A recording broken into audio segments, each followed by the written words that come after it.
Halo pecinta Stikes Health Education, senang sekali bisa bertemu kembali dengan saya Victor Asyarif untuk mengantarkan informasi penataan kembali manajemen Stikes dengan sistem reward dan punishment dan rencana membangun kembali masa depan pendidikan bersama serta rencana menghadirkan Akademi Komunitas Pendidikan Vokasi Bidang Kesehatan diapresiasi oleh anggota Pokja Papua Sehat BP3OKP Papua Barat Daya.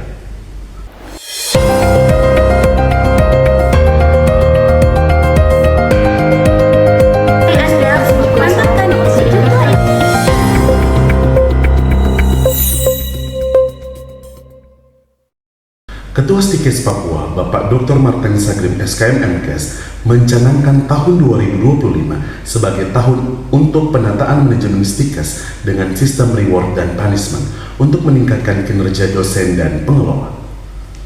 Tujuan mencanangkan tahun 2025 sebagai tahun penataan kembali manajemen Stikes dengan sistem reward dan punishment adalah untuk meningkatkan kinerja dosen dan pengelola Stikes. Karena perguruan tinggi swasta milik Yayasan Pemberdayaan Masyarakat Papua ini sedang mempersiapkan diri beralih status dari sekolah tinggi menjadi Institut Teknologi Kesehatan.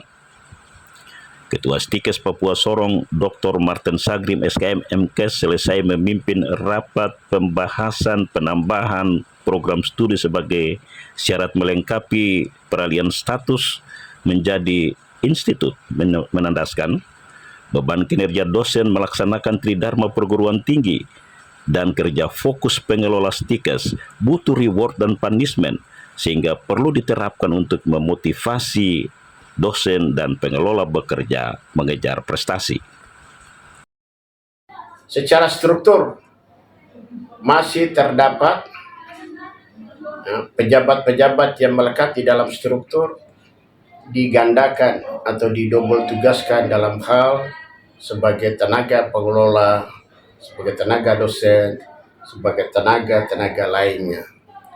Dari sisi operasional, itu pun juga ada overlap antara jumlah SKS, jumlah tanggung jawab dan dikerjakan dengan tanggung jawab sebagai profesi dosen dan juga di dalam profesi staf. Nah, di dalam dialog keteknisan lainnya nyangkut dengan administrasi. Ya, administrasi. Lebih dari itu di dalam yang lebih utamanya dalam hal penggajian. Mengacu kepada peraturan pemerintah Provinsi Papua Barat Daya tahun 2024 menetapkan upah minimum regional untuk Provinsi Papua Barat Daya. Sehingga sebuah unit kerja setiap yang menggunakan tenaga kerja wajib menjalankan ketetapan terkait dengan upah minimum regional. Untuk mengukur semuanya itu kembali kepada pengaturan jam masuk, jam pulang terkait dengan kinerja. Semua itu akan diberlakukan yang namanya reward dan punishment. Dan kedua, pengaturan terkait dengan jumlah SKS yang diampu. Ya, harus dibedakan antara dosen S1 mengajar S1, dosen S2 mengajar, dan dosen S3. Tentu gaji atau upah yang diberikan itu berdasarkan pendidikan dan potensi akademik khusus yang dimiliki, sehingga itu yang dapat kita tata sehingga dari semuanya itu dapat memberikan suatu stimulus yang begitu baik kepada dosen-dosen kita untuk dorong bisa bekerja sungguh-sungguh. Reward diberikan untuk menghargai mereka yang berprestasi melaksanakan tugas, sementara punishment diberikan untuk mengevaluasi kinerja buruk yang dapat menghambat tujuan memajukan pendidikan di perguruan tinggi swasta yang sudah 20 tahun berkiprah di tanah Papua. Stikes Papua Sorong menjajaki membuka program studi gizi S1 bekerja sama dengan universitas yang mempunyai program studi gizi S1 untuk mencetak sarjana gizi mendukung program makan gratis bergizi Prabowo Gibran. Rencana Stikes Papua Sorong diakui Ketua Stikes Dr. Martin Sagrim SKM MKes adalah untuk mewujudkan rencana induk percepatan Papua dengan 3 visi besar: sehat, cerdas, dan produktif. Masukan anggota Pokja Sehat dan anggota Pokja Cerdas BP3OKP perwakilan Papua Barat Daya yang hadir dalam pertemuan pembahasan rencana pembukaan prodi dan akademi komunitas pendidikan vokasi di ruang rapat Manibela Stikes hari Jumat bersama Sekretaris Dinas Kesehatan Provinsi Papua Barat Daya cukup membantu mempercepat rencana Stikes merealisasikan pembukaan prodi dan akademi komunitas pendidikan vokasi tersebut. Papua Barat Daya yang cerdas, sehat, dan produktif. Di dalam penjabaran itu salah satunya di Dinas Pendidikan dan Kebudayaan Provinsi Papua Barat Daya menjabarkan Undang-Undang Nomor 2 Tahun 2021 tentang otonomi khusus, khususnya di dalam penjabaran Peraturan Pemerintah Nomor 106 dan 107 tentang program-program strategis di daerah, yang salah satunya adalah pendidikan dengan melibatkan komunitas atau masyarakat, pendidikan yang mengarah kepada keterlibatan masyarakat secara langsung. Terkait dengan itu sehingga kita melihat bahwa institusi pendidikan kesehatan ini adalah secara umum mengarah kepada pelayanan langsung kepada masyarakat. Hanya saja di dalam perekrutan tenaga mahasiswa dari SMA masuk ke sini hanya terbatas kepada yang lulusan SMA. Sedangkan terkait dengan program komunitas ini adalah tenaga yang berada di lapangan dengan legalisasi profesi yang jelas. Dengan awalnya membijak menindaklanjuti arahan pada saat pembahasan tentang akademi komunitas yang dilaksanakan oleh Dinas Pendidikan dan Kebudayaan Provinsi Papua Barat Daya pada tanggal 30 Desember 2024 kemarin, sehingga kita secara konkretnya menindaklanjuti program studi. Tujuan Stikes adalah untuk mewujudkan apa yang diinginkan pemerintah, menciptakan komunitas belajar untuk mengimplementasi kurikulum Merdeka Belajar Kampus Merdeka. Karena di dalam Undang-Undang Sisdiknas 20 tahun 2003 pasal 3 menyebutkan pengembangan potensi peserta didik agar bisa beriman, bertakwa, dan berilmu serta kreatif dan mandiri sebagai warga negara.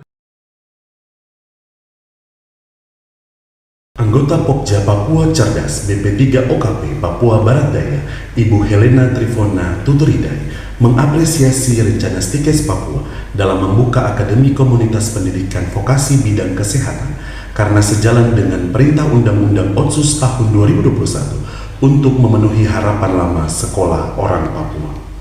Mengapa dosen Unipa Manokwari ini mengapresiasi rencana Stikes Papua dalam membuka Akademi Komunitas Pendidikan Vokasi Bidang Kesehatan dan apa saran konkret untuk mempercepat rencana Stikes? Saya akan tanyakan langsung kepada Ibu Helena yang sudah bersama dengan saya.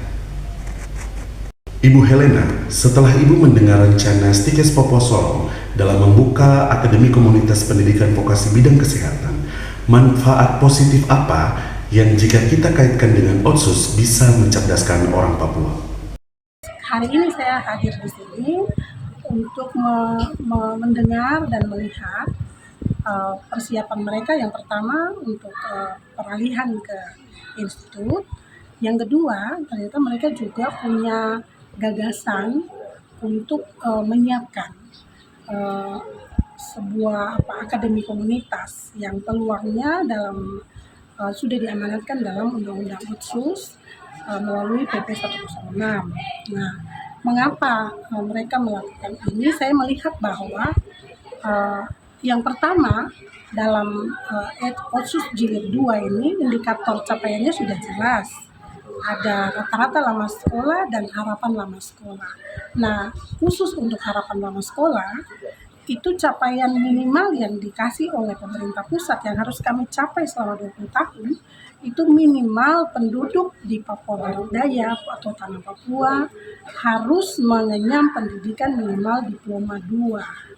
Sehingga melalui pemerintah Provinsi Papua Barat Daya yang sudah melakukan FGD beberapa akhir tahun lalu, Stikes sudah melihat peluang ini bahwa ternyata akademi komunitas itu bisa dibuka untuk bidang kesehatan.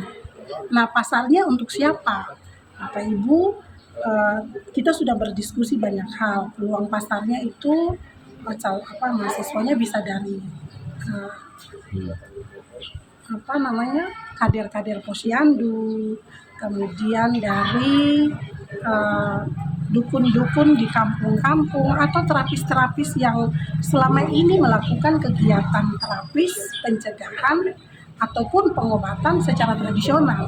Nah, ini konsep yang sangat bagus sekali yang sudah disiapkan oleh teman-teman di Stikes. Kami melihat ini sebagai satu niat yang baik yang telah disiapkan oleh teman-teman di Stikes. Tahapan selanjutnya ya, karena mereka punya niat, nanti kami bisa lihat ke depan.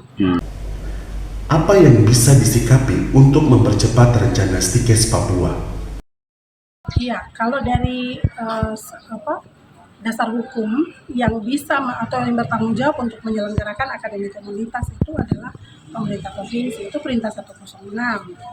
Nah, apakah seperti apa pengelolaannya, bagaimana pembiayaannya, apakah dibiayai semua ataukah seperti apa yayasan? Kalau Stikes mau bikin, berarti Stikes bikin apa, atau pemerintah bikin apa, itu belum ada kejelasan.